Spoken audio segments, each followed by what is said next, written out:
നമ്മൾ എഐയെക്കുറിച്ചൊക്കെ പറയുമ്പോഴത്തേക്കും പല ആളുകൾക്കും ഇപ്പോഴും അറിയില്ല ഇതിൻ്റെ പിന്നിലെ ആ ഒരു ടെക്നോളജി എത്രത്തോളം നമ്മളുടെ ലൈഫിൽ അത് വരും, അല്ലെങ്കിൽ അത് എത്രത്തോളം ലൈഫിനെ അഫക്റ്റ് ചെയ്യുമെന്നൊന്നും അറിയില്ല. ഇപ്പോൾ തന്നെ ദാ ഈ ഗാനം രാഘവ് സഞ്ചാർ എന്ന് പറയുന്ന ഒരാൾ എഐ ഉപയോഗിച്ച് നമ്മുടെ ഒരുപാട് ഗായകന്മാരുടെയും ഒക്കെ ഓഡിയോ മെർജ് ചെയ്തുകൊണ്ട് പാടുന്ന ഒരു പാട്ടാണ്. അപ്പോൾ നമുക്കതൊന്ന് കണ്ടു നോക്കാം. അപ്പോൾ ദേ നിങ്ങൾക്ക് മനസ്സിലാവും ഈ എഐ എവിടെ വരെ എത്തും, എന്താണ് അതിൻ്റെ ഒരു റേഞ്ച് എന്ന്. ഓക്കെ.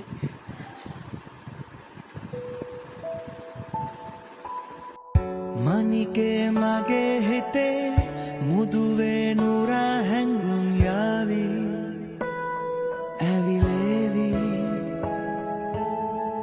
ಬೇರಿಯೇ ನುಂಬೆ ನಗೆ ಮಗೆ ನಿತ್ನೆ ಹಮೆ ಹಾಯಾವಿ ಸೆಹಿ ಬೇವಿ ಹೋ